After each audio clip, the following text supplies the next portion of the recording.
Good morning students. हम discuss कर रहे थे chapter second components of food, जिसमें से लास्ट वीडियोस में हमने डिस्कस किया था कि कौन कौन से न्यूट्रिएंट्स होते हैं और वो किस तरह से हमारी बॉडी के अंदर फंक्शन करते हैं या कार्य करते हैं। नेक्स्ट है न्यूट्रिशन एंड कुकिंग, यानी जो न्यूट्रिशंस होते हैं और उनके साथ कुकिंग किस तरह से हम करते हैं। जो भी फूड हम बना रहे हैं या जो भी फूड हम ऑब्टेन कर रहे हैं उसको किस तरह से हमको कुकिंग करनी चाहिए या किस तरह से उसको हमको बनाना चाहिए। It is not only important to have the right kind of food but equally important to cook the food properly so that its nutrients are not lost.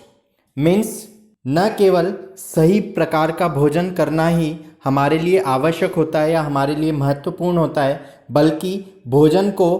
किस प्रकार से पकाया जाए, मीन्स भोजन को ठीक प्रकार से पकाना भी उतना ही महत्वपूर्ण होता है या उतना ही ज़रूरी होता है, ताकि उसमें से जो पोषक तत्व होते हैं वो खत्म नहीं हो जाएं। Cooking is important to make the food tasty, यानी जो कुकिंग होती है या भोजन को हम पकाते हैं वो भी एक महत्वपूर्ण टास्क होता है या महत्वपूर्ण होती है किसी भी भोजन को टेस्टी बनाने के लिए या किसी भी भोजन को स्वादिष्ट बनाने के लिए। Easy to digest and kill germs and bacteria, यानी जो भोजन हम पकाते हैं तो वो हमारे लिए डाइजेस्ट करने में इजी होता है, डाइजेस्ट करने में आसान होता है। And kill germs and bacteria, और जो भी जर्म्स और बैक्टीरियाज उस फूड के अंदर होते हैं वो पकाने के कारण मर जाते हैं या डिस्ट्रॉय हो जाते हैं। But wrong way of cooking can destroy the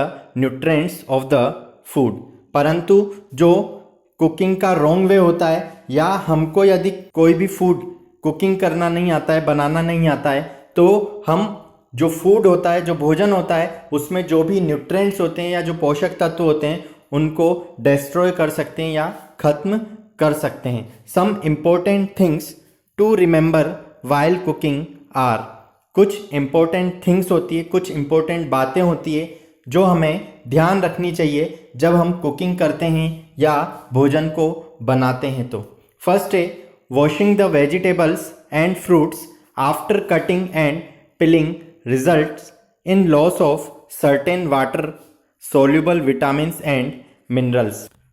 means जो भी फ्रूट्स या वेजिटेबल्स होती है, यदि हम उसको काट लेते हैं या छील लेते हैं और काटने और छीलने के बाद उसको वॉशिंग करते हैं या पानी से साफ करते हैं, तो उसका परिणाम ये होता है कि जो भी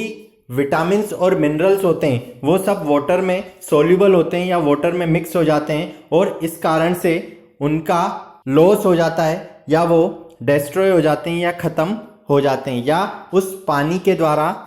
वो बहकर निकल जाते हैं, जो भी वेजिटेबल्स और जो फ्रूट्स होते हैं उनमें से। नेक्स्ट है the skin of many vegetables and fruits like tomato, apple, apricot, pears etcetera contains important vitamins and minerals and so peeling them off leads to loss of nutrients. Means बहुत सारी ऐसी vegetables होती है, बहुत सारे ऐसे fruits होते हैं जिनकी स्किन को हमको बिना छीले खाना चाहिए, जैसे टमेटो,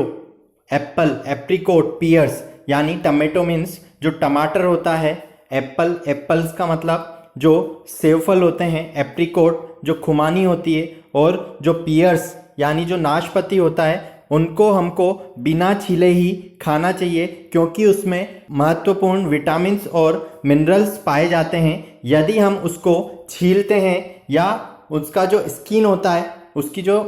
त्वचा होती है, उसका जो छिलका होता है, यदि हम उसको छीलते हैं तो उसमें से न्यूट्रिएंट्स का क्या हो जाता है, लॉस हो जाता है या जो पोषक तत्व होते हैं उनके वो खत्म हो जाते हैं। नेक्स्ट है repeated washing of rice, pulses and vegetables also removes some vitamins and minerals, यानी हम यदि बार बार वॉशिंग करते हैं किसी भी फूड की, जैसे राइस है, पल्सेस है और जो वेजिटेबल्स हैं,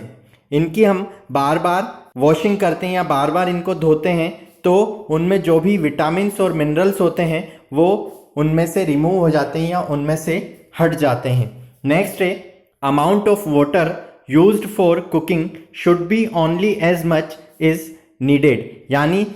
किसी भी भोजन को बनाने के लिए या किसी भी भोजन को प्रिपेयर करने के लिए जितनी पानी की उसमें आवश्यकता होती है उतना ही पानी हमको उसमें मिक्स करना चाहिए। अमाउंट से ज़्यादा या जिस मात्रा में उनको आवश्यकता होती है उससे ज़्यादा हमको पानी उसमें मिक्स नहीं करना चाहिए। Excess water used and then thrown away results in loss of nutrients, यानी यदि आवश्यकता से अधिक पानी हम उसमें यूज़ करते हैं तो वो पानी हमको फेंकना पड़ता है, जिसके कारण उसमें जो भी न्यूट्रिएंट्स होते हैं या जो पोषक तत्व होते हैं उनका लॉस हो जाता है या वो खत्म हो जाते हैं। नेक्स्ट है vitamin C gets easily destroyed by heat during cooking, means जो विटामिन सी होता है उसको कुकिंग के दौरान हीट के द्वारा इजीली डिस्ट्रॉय किया जा सकता है या इजीली डिस्ट्रॉय हो जाता है। सो लेमन जूसेस और citrus juices should be added to the dish after the food has been cooked। तो इसलिए जो भी लेमन जूस या नींबू का जो जूस होता है या साइट्रिक जो जूसेस होते हैं उनको भोजन को बनाने के बाद हमको उस डिश में या उस फूड में ऐड करना चाहिए, उससे पहले उस डिश में या उस फूड में ऐड नहीं करना चाहिए ताकि वो डिस्ट्रॉय ना हो या ख़त्म ना हो। नेक्स्ट है ओबिसिटी। ओबिसिटी मीन्स होता है मोटापा, मीन्स हम बहुत ज़्यादा मात्रा में फैट रिच फूड या शुगर रिच फूड लेते हैं या ग्रहण करते हैं तो उसके कारण से हमारे शरीर में जो फैट होता है वो स्टोर हो जाता है या जमा हो जाता है और इस कारण से हमारा जो मोटापा होता है वो बढ़ जाता है या इंक्रीज़ हो जाता है। Obesity is due to excessive eating और eating of fat rich or sugar rich food over a long period of time, यानी जो ओबिसिटी होती है वो एक्सेसिव ईटिंग के कारण यानी आवश्यकता से अधिक मात्रा में यदि हम कोई चीज़ या फूड को ग्रहण करते हैं या फैट रिच फूड या शुगर रिच फूड एक लंबे समय तक एक लंबे टाइम तक लेते हैं तो उसका कारण होता है कि हमारा जो मोटापा होता है वो बढ़ जाता है। The excess food gets stored as fat which leads to fattening of the body called obesity, means अगर हम जो फूड की मात्रा होती है यदि आवश्यकता से अधिक हम ग्रहण कर लेते हैं तो वो हमारे शरीर में जाकर स्टोर हो जाता है या जम जाता है और शरीर में जमने के कारण हमें ओबिसिटी हो जाती है या हमारा मोटापा बढ़ जाता है। Apart from fattening of the body obesity can lead to other health problems like heart diseases, means यदि हमारे शरीर का मोटापा बढ़ जाता है या हमारे शरीर मोटा हो जाता है तो इस कारण से हमें कई तरह की हेल्थ प्रॉब्लम्स या स्वास्थ्य से संबंधित बीमारियां हो सकती है, जैसे हार्ट डिजीजेस जो होती है, मीन्स जो हमारा हृदय होता है उससे संबंधित बीमारियां हमें हो जाती है। Obese people are generally not very active and so to tend to have high cholesterol in their blood, means जो मोटे लोग होते हैं वो एक्टिव नहीं होते हैं, मीन्स वो डीएक्टिव होते हैं क्योंकि उनमें जो उनका ब्लड होता है उसमें हाई कोलेस्ट्रॉल हो जाता है, उनका जो कोलेस्ट्रॉल की मात्रा होती है वो बहुत ज़्यादा बढ़ जाता है। इस वजह से वो लोग एक्टिव नहीं रह पाते हैं या एक्टिव नहीं होते हैं। Which can lead to thickening of the arteries and increased blood pressure, और इसी कारण से जो उनकी आर्टरीज होती है यानी हमारे शरीर के अंदर जो धमनियाँ पाई जाती है या जो आर्टरीज पाई जाती है उनकी जो मोटाई है वो भी क्या हो जाती है, बढ़ जाती है और इस कारण से उनका जो ब्लड प्रेशर होता है, जो उनका रक्तचाप होता है वो भी इंक्रीज हो जाता है या बढ़ जाता है। धन्यवाद।